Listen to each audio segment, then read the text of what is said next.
নির্মলেন্দু মেদিনীপুর থেকে।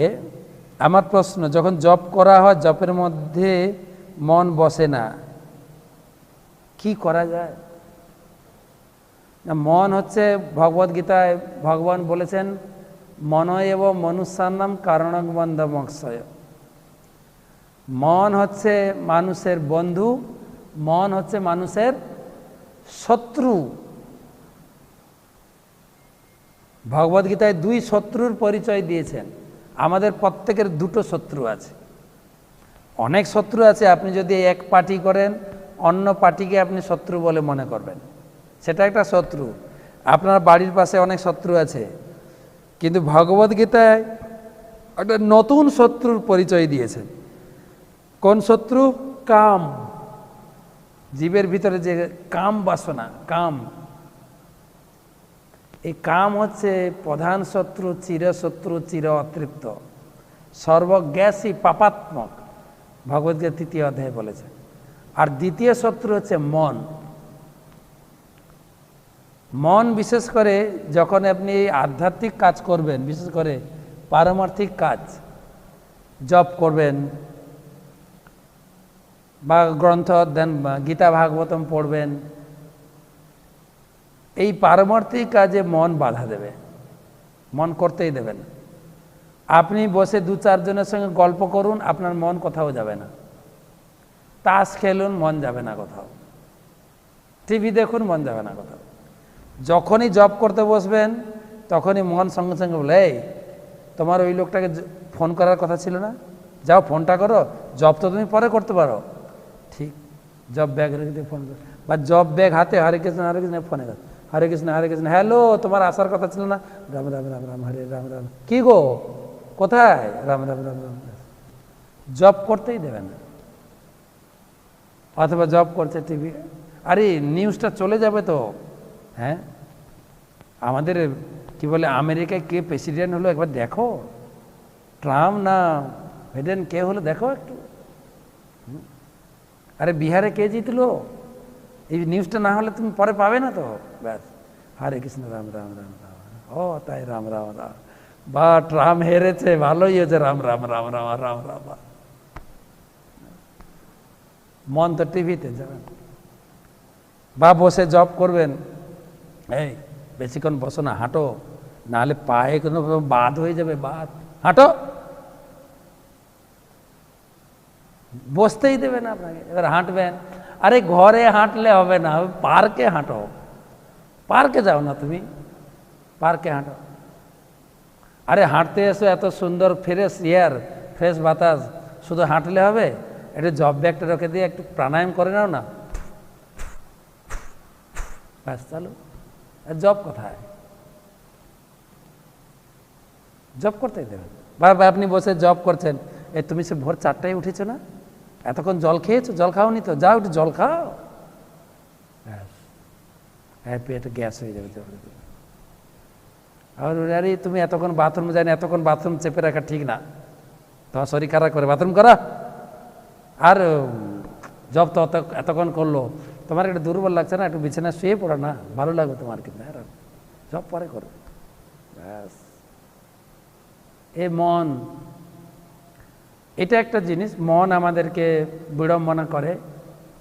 আর দ্বিতীয় হচ্ছে, আমরা এতদিন এই জড়জগতে থেকে খারাপ চিন্তা, খারাপ খাবার, খারাপ কথা, সব খারাপ।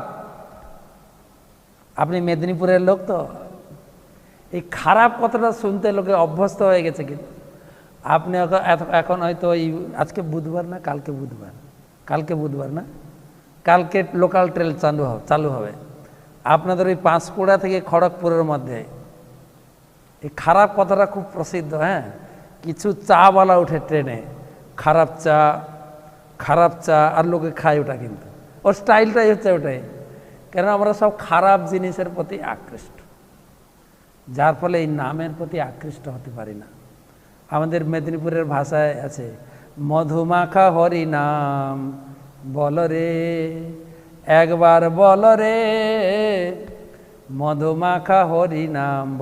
হরিনামটা মধুর মতো মিষ্টি, কিন্তু আমরা যারা হরিনাম করি, হরিনামটা মধুর মতো মিষ্টি লাগে না, অন্য জিনিস ভালো লাগে, পরচর্চা, পরনিন্দা এগুলো ঠিক আছে। হরিনাম কেন? আমাদের রূপক গোস্বামী পদ বলেছেন, সাত কৃষ্ণ নাম চরিতাদি সীতা বিদ্যা পিত্তপ্ত তত্ত্ব রসনস্য ন রচিকানু। যেরকম জন্ডিস রোগী যাকে জন্ডিস হয় তাকে চেনার উপায় কি না, মিশ্রি খাওয়াতে হয়। মিশ্রি খাওয়ালে তার তিতো লাগে, মিশ্রি, ডাক্তার তাকে মিশ্রি খেতে দেয়, মিশ্রি খেতে দিয়ে বলে কি গো কেমন লাগছে, তিতো নাকতে, আচ্ছা তার মানে তোমার জন্ডিস আছে। ঠিক সেই রকম আমাদের হরিনামটা মিষ্টি, হরিনাম রুচি হয় না, কেননা আমাদের জড় রোগ রয়েছে, বিভিন্ন বিষয় আসক্তি, এইগুলো যখন, কিন্তু আদরাত খলু শৈব জুষ্টা, আমার মন না বসলেও আমি যদি নিয়ম করে জপ করি, আদরের সহিত জপ করি, শুনে শুনে জপ করি, বসে জপ করি, আদরের সহিত, আদর বুঝেন তো, আদর, হরে কৃষ্ণ কৃষ্ণ কৃষ্ণ হরে হরে, হরে রাম রাম রাম হরে হরে, হরে কৃষ্ণ আদর আদর খলু শৈব জ্যেষ্ঠা ক্রমাৎ ভবতি তলকতমূলহন্ত। তাহলে ধীরে ধীরে রুচি বাড়বে, অভ্যাস করতে করতে রুচি হবে। প্রত্যেকটা জিনিস অভ্যাস লাগবে। কি বলে না আমাদের বাংলা, গাইতে গাইতে গায়ক, বাইতে বাইতে বাদক।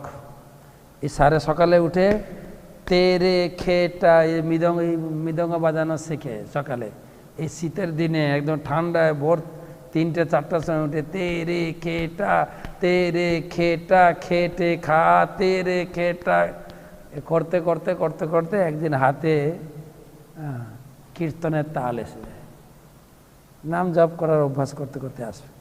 আমার প্রশ্ন হচ্ছে, কৃপা করে বলবেন যোগারূঢ় শব্দের অর্থ কি?